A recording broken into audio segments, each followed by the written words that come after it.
नमस्कार, मैं हूं आपके साथ मयंक। तो देखिए, बड़ी खबर, मिडिल ईस्ट में ईरान और अमेरिका आमने सामने हैं। एक तरफ ये चर्चा हो रही है कि बातचीत शुरू होने वाली है अमेरिका और ईरान की, लेकिन इसी बीच ईरान की तरफ से एक बड़ी खबर आई है, एक बड़ा डेवलपमेंट जिसने खास तौर पर इजराइल की नींद उड़ा दी है।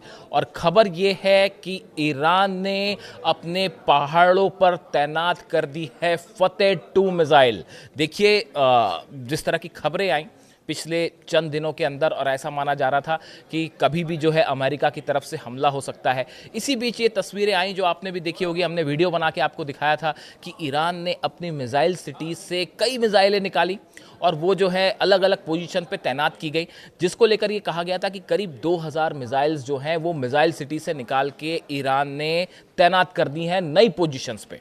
इस तरह की खबरें आई। ईरान ने भी इसको कंफर्म किया कि हाँ, हमने नई मिसाइल्स अपनी तैनात कर दी हैं और कई मिसाइल ऐसी हैं जो पहली बार जो है लॉन्च पैड तक पहुंचाई गई है।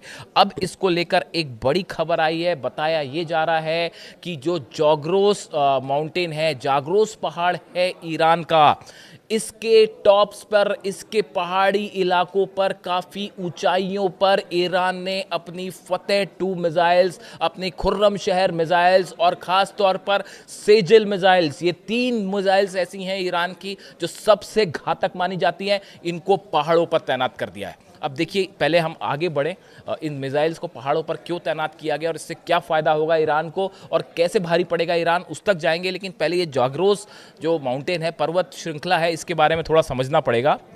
जो जाग्रोस पहाड़ हैं ये ईरान के पश्चिमी बॉर्डर पर हैं, जो इराक और तुर्की से लगते हैं, जो इसे मिसाइल और सैन्य साजो सामान छिपाने के लिए और लॉन्च करने के लिए एक आदर्श स्थान बनाते हैं। जो मिसाइल डिफेंस एक्सपर्ट्स हैं वो ये बता रहे हैं कि ये जो जाग्रोस माउंटेन्स हैं ये ईरान के पश्चिमी भाग में हैं और पश्चिमी भाग में इराक और तुर्की का जो बॉर्डर है वो इससे लगता है। आप देखिए, मैं बार बार इस बात को फोकस कर रहा था कि जो इराक का बॉर्डर है वो इराक के बॉर्डर से कई बार ऐसा हुआ कि अमेरिकी जेट्स ने अंदर बहुत करीब तक आए ईरान के बॉर्डर पे, लेकिन वापस लौट गए। उसकी एक बड़ी वजह ये बताया जा रहा है कि जो जाग्रोस माउंटेन्स हैं इनके पहाड़ों पर ईरान ने तैनात कर दी हैं अपनी मिसाइलें।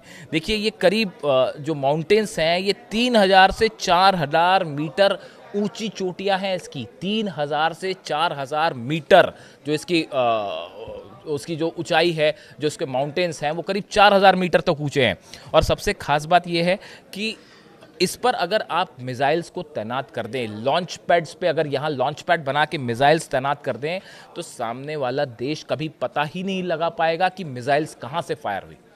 देखिए, 12 दिन की जो जंग हुई, उस जंग में इजराइल का मेन टारगेट क्या था? इजराइल का मेन टारगेट था ईरान के लॉन्च पैड्स को तबाह करना। देखिए, जो इजराइल ने अपने फाइटर जेट से हमले किए, F-35 F-16 जो इजराइल कर हमला कर रहे थे ईरान पे, उसमें 2 तरह से उसकी स्ट्रैटेजी थी। उसको हमने एनालाइज़ किया, मैं वॉर जो जर्नलिस्ट पढ़ता हूँ उसके बाद उसको एनालाइज़ किया। तो वो स्ट्रैटेजी क्या थी कि 2 तरह से जेट्स हमला कर रहे थे। एक पहले ये हो रहा था कि ईरान की जो मिसाइल बेसिस हैं, मिसाइल लॉन्च पैड्स हैं, उसको तबाह किया जाए, और दूसरे जेट्स हमला कर रहे थे। जब लॉन्च पैड तबाह जिस इलाके का हो जाता था, उस इलाके पर इजराइल के फाइटर जेट्स बमबारी कर रहे थे ताकि काउंटर ना कर सके, ईरान की मिसाइल्स जो है काउंटर ना कर पाए। इस तरह का जो है वो स्ट्रैटेजी थी।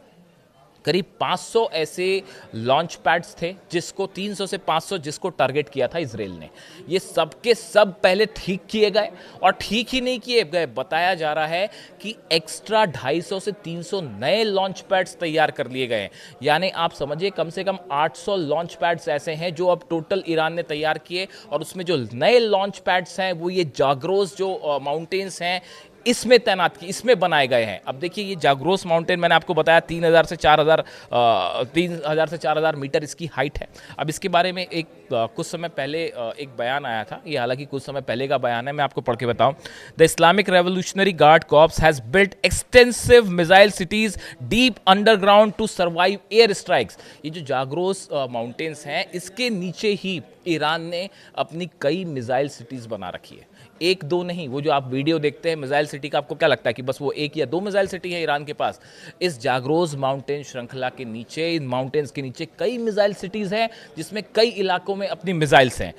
State media has showed depots buried up to 500 metre beneath the mountains. करीब 500 मीटर नीचे इस जाग्रोस माउंटेन्स में मिसाइल सिटीज़ हैं और वहाँ पे अपनी जो सेजिल मिसाइल, खुर्रमशहर 4 मिसाइल्स हैं वो यहाँ पे छिपा के रखी जाती हैं ताकि कोई हमला ना कर सके।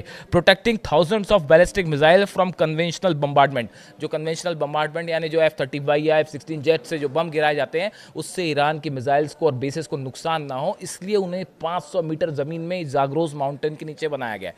अब देखिए यहाँ पे किसी तरह का ग्राउंड अटैक संभव नहीं है। अगर आप कोई सोचे कि भाई हम इराक की सीमा से ग्राउंड अटैक करके ईरान पे घुस के किसी तरह का कब्जा करने की कोशिश करेंगे तो वो संभव ही नहीं है। ये ऐसा टेरेन है, ऐसी ज़मीन है ये जहाँ पे ईरान की आप सेना का मुकाबला ही नहीं कर सकते, पहली बात। दूसरी बात, अगर टॉप पे मैंने कई एक्सपर्ट से बात करने की कोशिश की कि भाई अगर ये जाग्रोस माउंटेन्स जो हैं इसमें अगर मिसाइल्स तैनात हो जाती हैं इसकी अलग अलग चोटियों पे या बेहद हाइट पे, देखिए 3,000 से 4,000 मीटर काफ़ी बड़ी ऊंचाई होती है। वहाँ से जब आप अगर मिसाइल लॉन्च करेंगे तो दो चीज़ें, पहली चीज़ सामने वाला देश जो है वो आपकी मिसाइल्स को लोकेट नहीं कर पाएगा। अगर आपने अपने S-400 डिफेंस सिस्टम इन पहाड़ों पर लगा दिए तो देखिए जो हमले फाइटर जेट्स इराक से एंटर करने की कोशिश करेंगे, F-35 हो, F-16 हो, वो सब के सब खतरे में, सब के सब खतरे में। अगर आपने पहाड़ों पे लगा दिया, ऊंचाइयों पर S-400 लगा दिया और आपको दुश्मन देश उसकी लोकेशन ही नहीं पता कर पाएगा, पहाड़ों में दर्रे ऐसे हैं, खाई ऐसी है कि आप उसको लोकेट ही नहीं कर पाएंगे और सीधा टारगेट S-400 का F-35 F-16 जेट्स। तो इसलिए पहली बात तो ये कि डिफेंस सिस्टम जो है वो ईरान का अपर हैंड हो जाता है अगर इस पर लगा दिया जाए।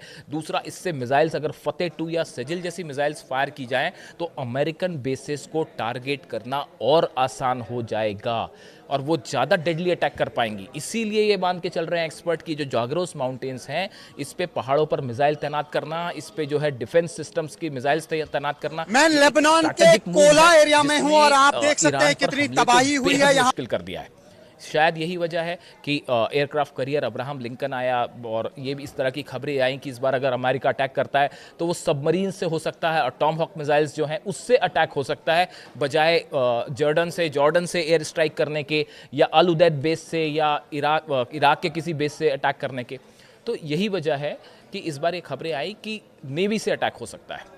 तो देखिए इसी बीच अब ये खबरें आना कि ईरान ने अपनी मिसाइल्स को इस माउंटेन्स पर तैनात कर दिया है, ये एक बड़ी चुनौती साबित हो सकता है न सिर्फ अमेरिका के लिए बल्कि इजराइल के लिए भी। और अगर नए लॉन्च पैड्स तैयार हैं जैसी कि खबरें हैं तो इस बार ईरान का पलटवार ज़बरदस्त होगा। इससे जुड़ा जो भी अपडेट होगा मैं आप तक पहुंचाऊंगा। Thank you so much.